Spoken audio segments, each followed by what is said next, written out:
get low, you can still go. Even when you feel slow, you can still go. Even when there's no hope, you can still go. I never answer to no, man, I still go. Go, go, go, go, go, go, go, go. Brian Giles with Brian Giles MTG. And hoo-ha, we are here with more spoilers for and the full card list of Mystery Boosters 2. Now, Mystery Boosters 2 is a limited product from Wizards of the Coast and Magic the Gathering that can be found at conventions and in the exclusive Festival in a Box. Now, I didn't get to this yesterday because it was a Monday and things were going on, and I didn't know that they were going to release all the cards. So it will be available at MagicCons and in the Festival in a Box. So we've gone over Girl and Her Dogs and the Abbot of the Sacred Meeple. So I'm going to try and get this to go a little bigger so we can see things. So first up,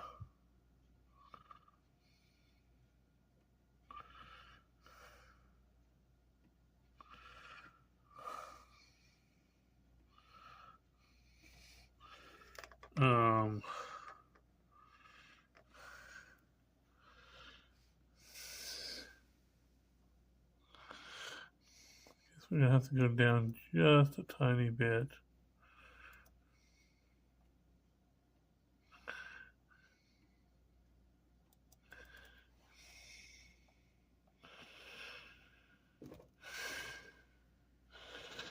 Now over here we have the Arcanum Things. So it's a white and one. This is one of the playtest cards. So I'm not going to really go over the playtest cards too much. It's an artifact equipment. Creature has flying, equipped for 2. An equipment swap for a white and 2, which means you can exchange this equipment with an equipment card in your hand. If this equipment was attached to a creature, attach the new equipment to that creature. See, again, a lot of these playtest cards sound really, really playable. Next up, we have Archon of Emeria, which is white and 2 for a 2/3 Archon. Has flying. Each player can't cast more than one spell each turn. Non-basic lands your opponent's control enter the battlefield tap for your lockdown deck.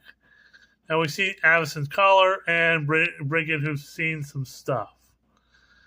Cathar Commando, a nice classic from the Innistrad block, or the most recent Innistrad block. White 1 for a 3/1 human soldier with flash. Pay 1 and sacrifice to destroy target artifact or enchantment. Cathar's Crusade, another very powerful card. Trying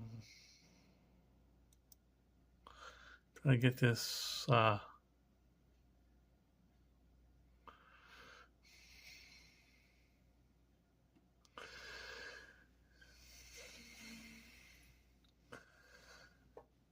Trying to get this so you can see it.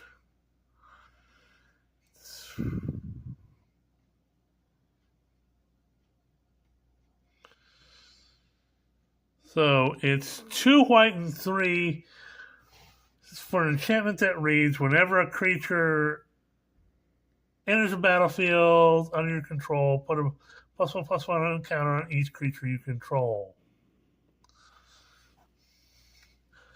We've got test card and champion of the Herish.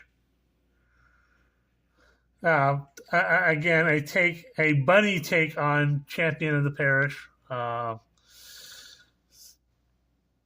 it's a white mana for a 1/1 rabbit soldier with Buddy List. As this creature enters, if any of its creature types isn't on your buddy list, write one of them on your buddy list.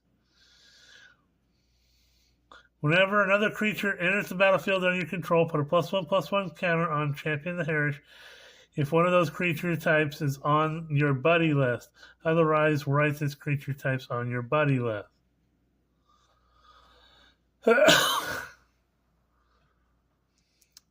So again, it's kind of a take on some of the tribal stuff we've seen recently. We have, come on, Containment Priest.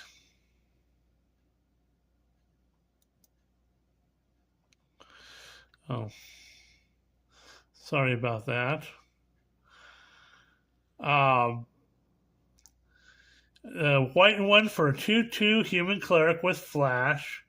If a non-token creature would enter the battlefield and it wasn't cast, exile it instead. We have Crackdown, and this is in the Future Sight frame. So for a white and 2, got enchantment, non-white creatures with power 3 or greater don't untap during their control's untap step. Day of Judgment. So board wipe, it's 2 white and 2 for a sorcerer that reads destroy all creatures. Hoo ha ha. Classic Deafening Silence, a single white mana for an enchantment that reads. Each player can't cast more than one non-creature spell each turn. Then we have Defender of the Queue. A white and 3 for a 3/3 Centaur soldier with positioning. As this creature enters, lock your creatures in order from left to right for as long as you control a creature with positioning. Each time a creature enters or excuse me, comes under your control, positioned left to right of another creature you control. Adjacent creatures to the left and right of Defender of the Queue get a +1/+1 and have vigilance. An interesting little effect for a test card.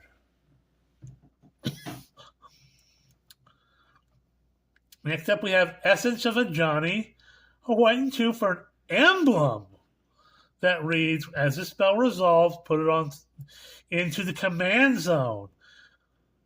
Whenever you cast a spell, you gain 1 life.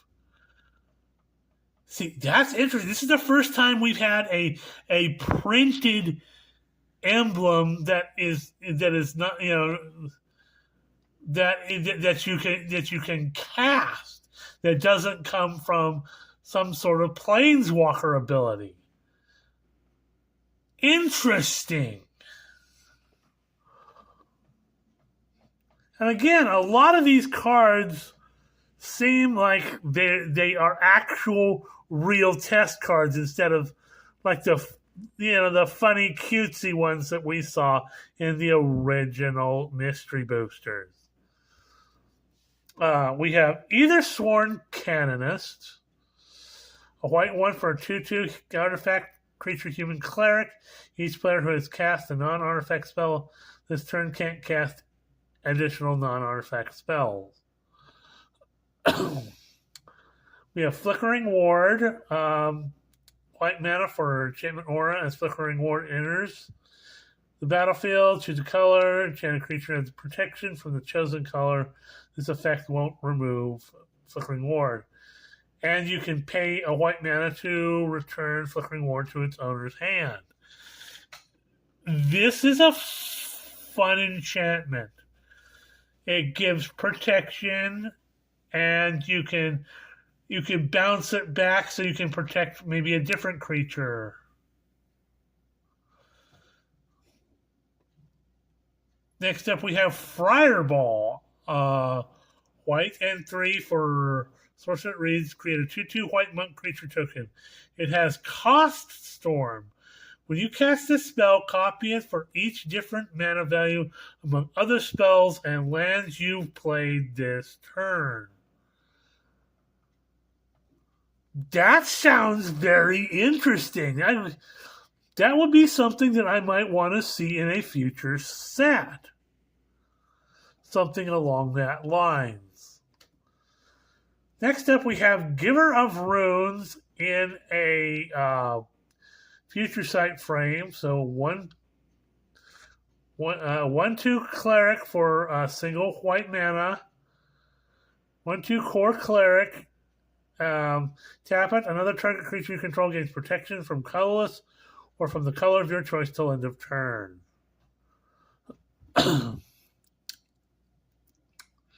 Next up, we have another test card in Intangible Vibes. It's a white and 1 for an enchantment that reads, all creatures are tokens. They're considered tokens for spells and abilities. After a creature leaves the battlefield, it ceases to exist. This is if it were a token. This is interesting. I would straight up play this as a card. This could be a game changer card if it were a real card and not a test card. Because this would play into a lot of token-centric decks. And, you could use it for cards that are specific for token removal, like Children's Edict is one. So that's interesting.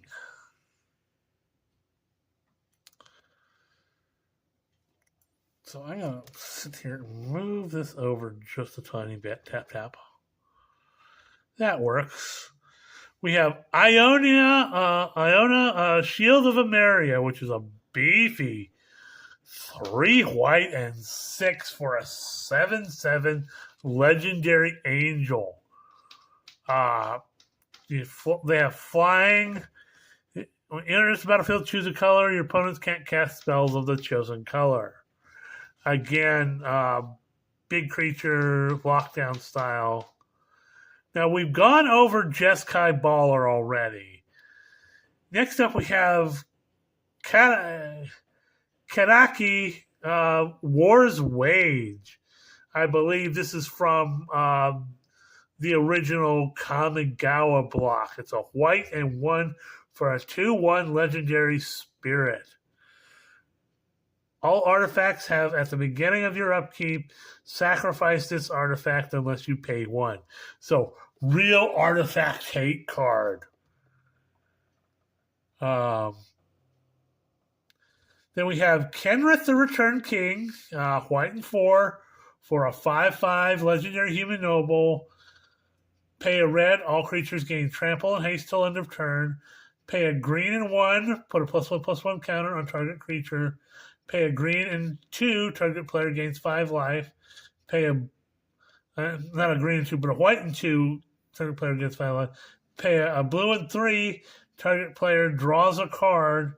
Pay a black and 4, put target creature card from a graveyard onto the battlefield under its owner's control.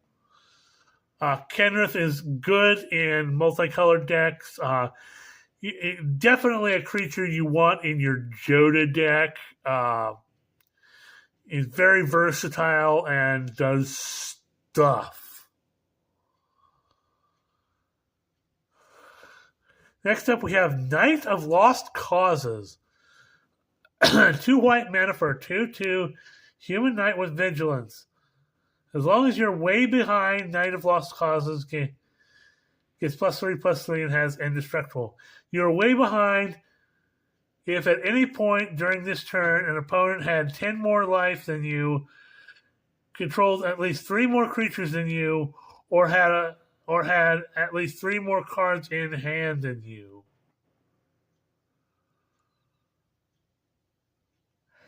Interesting.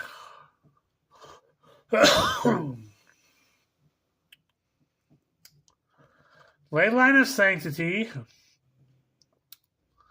So I think we have all the ley lines for this set. I don't know. I've gone through the cards, but only, I just skimmed over them. So 2 white and 2 for enchantment that reads, if Leyline of Sanctity is in your opening hand, you may begin with it on the battlefield, and it gives you Hexproof. Next up, we have another test card in Mrganda Eldrazi, a white and 4 for a 6/5 Eldrazi dinosaur. It has Devoid, and it has deworded, which means this creature counts as having no abilities. When you cast this spell, put a primeval counter on target creature. A creature with a primeval counter loses all abilities and can't gain abilities. That's interesting.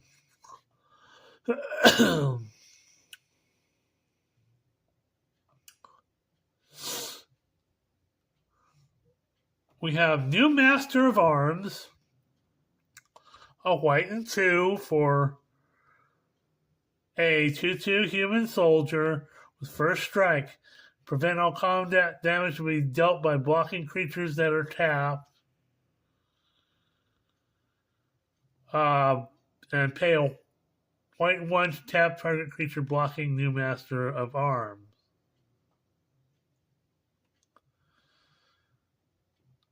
So that's an interesting little test card. We have Noble Ox, a white and 3 for a 2/4 creature Noble Ox with flash. Noble Ox enters the battlefield. All unblocked creatures attacking you become blocked by Noble Ox. Noble Ox can block any number of creatures. Then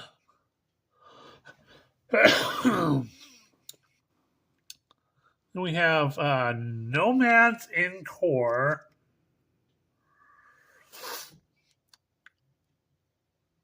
A white mana for a 1/1 Core Nomad Soldier. Pay 0, and the next 1 damage that would be dealt to Nomad in Core this turn is dealt to target creature you control instead. Ew.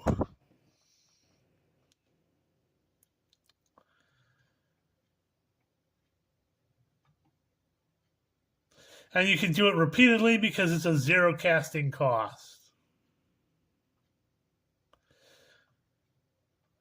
But it's a single ability, so it can be interrupted each time.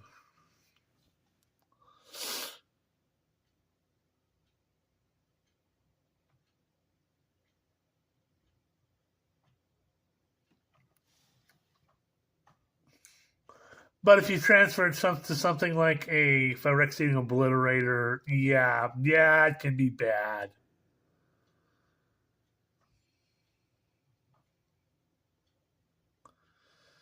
We have Path to Exile, a white mana for an instant that reads, exile target creatures control may search your library for a basic land card.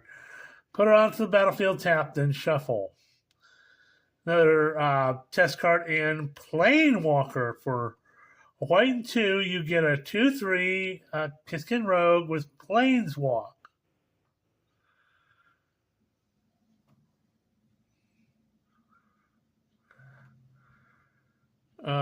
So if you have a plane out, it can walk on be unblockable.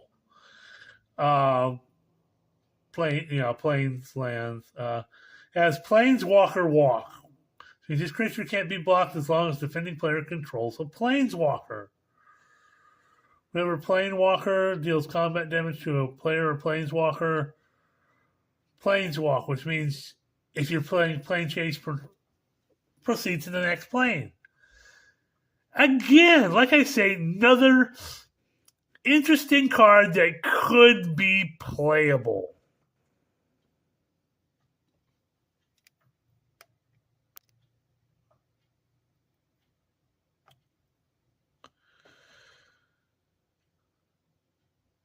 Next up, we have Prismatic Ending. So a white and X for a source that reads, has converged. Exile target non-land permanent. Its mana value is less than or equal to the number of colors of mana spent to cast this spell.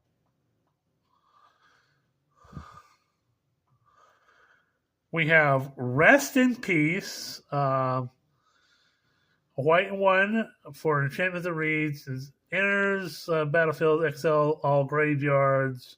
A card or token would be put into a graveyard from anywhere, exile it instead. Now, we went over Scalelord Reckoner in my last video, but we'll go over it again quickly. 2 white and 3 for a 4/4 dragon with flying. Whenever a dragon you control becomes the target of spell or ability opponent controls, destroy target non-land permanent that player controls. We have Serenity, and for white 1, you get an enchantment that reads: at the beginning of your upkeep, destroy all artifacts and enchantments that can't be regenerated. So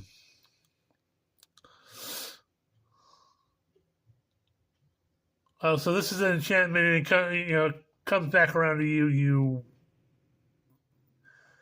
You bounce it. You just get rid of everything.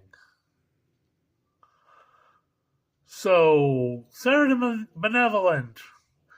This is a card that I personally wanted to get because I'm a big fan of Angel. So, 2 white and 2 for a 4 loyalty legendary planeswalker, Sarah. So, +2 loyalty, creatures you control with flying get +1/+1 until end of turn. -3 loyalty, create a 4/4 white angel creature token with flying and vigilance.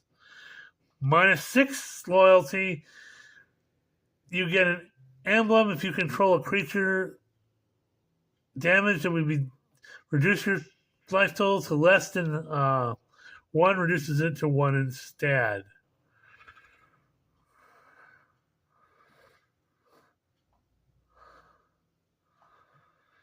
We have Sigardian Evangel, white 1 for a 3/1 human cleric. When it enters the battlefield, conjure a card.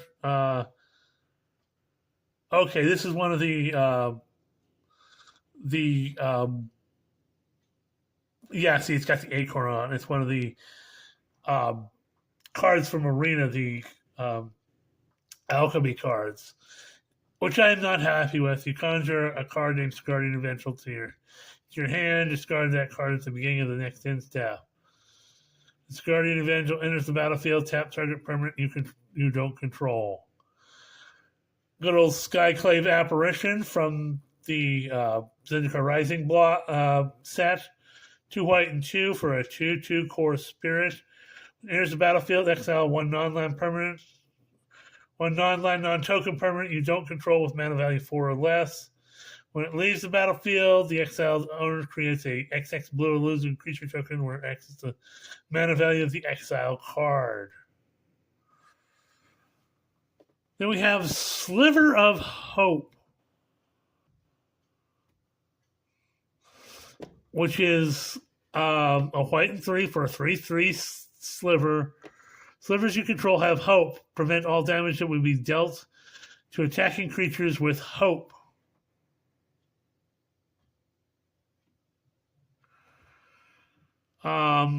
Soul of Theros, 2 white and 4 for a 6/6 avatar with vigilance. Pay 2 white and 4. Creatures you control get +2/+2, gain first strike and lifelink till end of turn. Or pay 2 white and 4 for an exile Soul of Theros from your graveyard to give your creatures +2/+2, gain first strike and lifelink until end of turn. Spirit of the Labyrinth, white 1 for a 3/1 enchantment creature spirit. Each player can't draw more than 1 card each turn. Ew. That's dirty. Stony Silence, a white 1 for an enchantment that reads: activated abilities of artifacts can't be activated. Good old Swords to Plowshares. Pay a white mana for an instant that reads: exile target creature. Controller gains life equal to its power. Tax Taker. We've gone over that one. Temporary Truce. I think we've gone over this card already. So it's a white and one for a source that reads each player may drop 2 cards. For each card less than 2 a player draws this way, that player gains 2 life. Transcendent Master. For 2 white and 1, you get a